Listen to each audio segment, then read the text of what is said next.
Now let's get to our first discussion this afternoon. Nigeria recorded a balance of payment surplus of $6.83 billion in 2024, marking a sharp reversal from consecutive deficits posted in the prior 2 years. The latest figure released by the Central Bank of Nigeria signaled a broad-based resurgence in the country's external finances, aided by wide-ranging macroeconomic reforms, stronger trade flows, and a renewed sense of investors' confidence. The BOP, which measures the country's financial transactions with the rest of the world, swung from a deficit of $1.21 billion in 2023 to $6.83 billion as surplus in 2024, underpinned by a sharp improvement in the current and capital accounts positions. We're live in our Abuja studios. Is the Director of Statistics Department at the Central Bank of Nigeria, Dr. Usman Moses Okpanachi. Thank you so much. It's good to have you live in the studio. Thank you so much, Tolu. Good afternoon, viewers. Great. Like I said in my introduction, when I looked back at the figures we've had in the last 2 years, this performance, obviously $6.83 billion, is impressive. Can you tell us some more facts about this, or an overview of these figures? Oh, great. Thank you so very much. And I think I'd like to place this in a context. Okay. So that our viewers can appreciate what has actually happened. The last 2 years has witnessed phenomenal, transformative reforms, implemented by government. And on the monetary side, the CBN has been, in the forefront of implementing monetary and financial reforms. Now, what we are seeing in the form of a transformation, or what we are seeing in the form of very impressive results on our balance of payment, is in part the crystallization of the effect, the impact of those reforms. Now, a balance of payment is a statistical statement that summarizes the economic and financial transactions of a country relative to the rest of the world. Now, this statement can be measured or can be produced on a quarterly basis, as we do in Nigeria, and sometimes, and then also on an annual basis. It records, financial transactions that underpin the movement of goods and services between residents of a country and non-residents. And like you have rightly said, at the end of 2024, Nigeria posted a surplus of $6.8 billion, and that's phenomenal by any standard. In fact, if you look at our dollars, if you look at what our comparator countries are reporting, I'm sure you will be celebrating as I am. Interesting stuff. But let me follow up again that some investors, some analysts have all come up and said, CBN, we need more facts to these figures. Oh, sure. And we're available to provide the facts. In balance of payments, you're looking at, activities, some of which are tangible, others are intangible. Sometimes we call them visible and invisible. I'll try to avoid some of those statistical techniques. Now, so if you take the current accounts, for example, that is where we record transactions in goods, right? And then transactions in services, as well as secondary income and primary income. Let's take goods, for example. Now, in the year 2024, we saw significant compression in imports, right?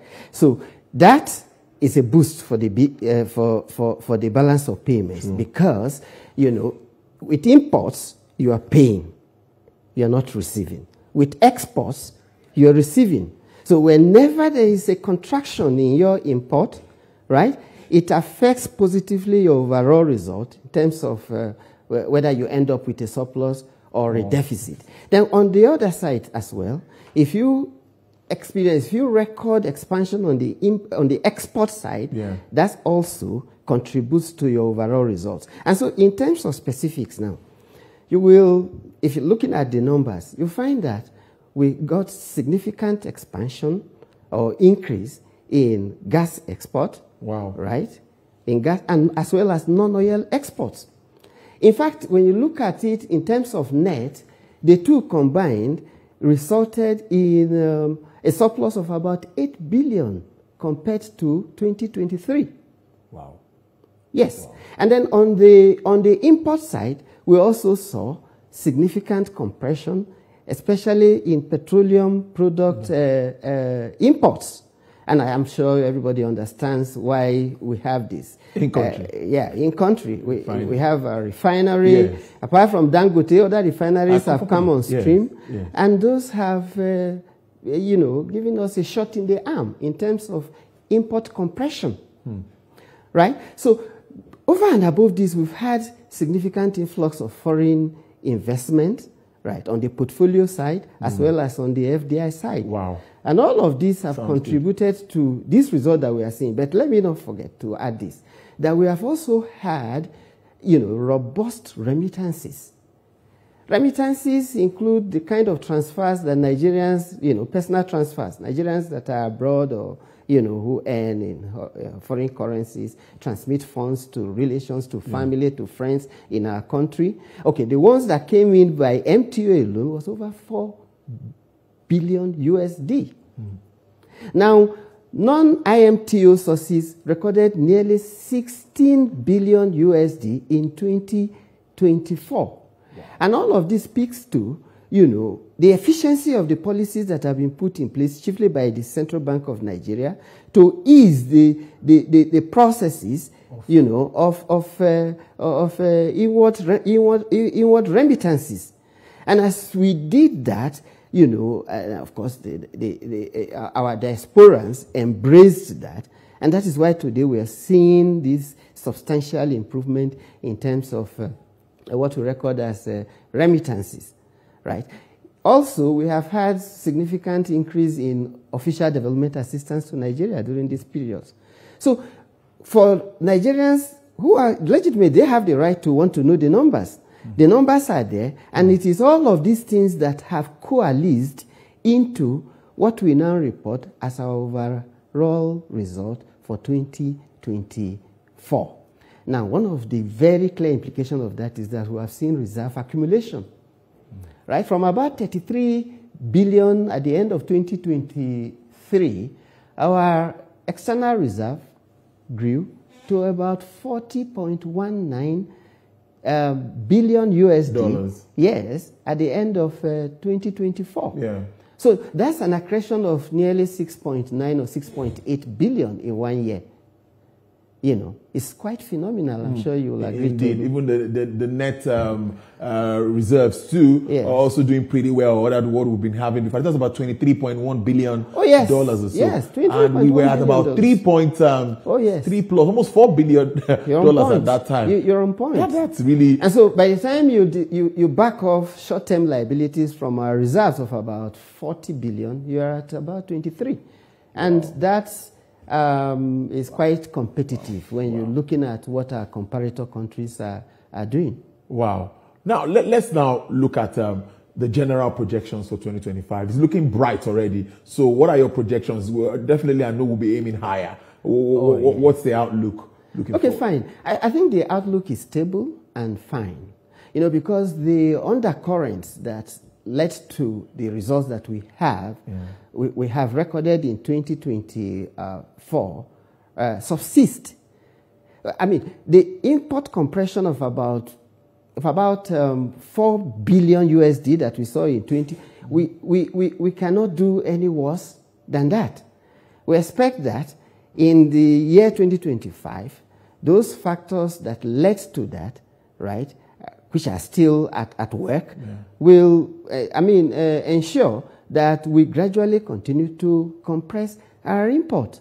And that's thanks to, like we said, the Dangote refinery, the other refineries, that are already up and running, will help us to make some savings in terms of petroleum products. Then when you switch to the export side, I'm sure you're aware of a couple of things that government is doing to encourage export. You have the Export 35 initiative. You have the Export 774 initiative. There's a lot of work in that space. That's a lot of work. I mean, those are, again, being complemented by efficient fiscal and monetary policies. And you see the reforms that have been implemented have been, more or less tilted in the direction of the market.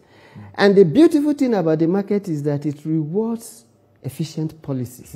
Of course, it punishes also. Yeah, of course, the other side. the other side.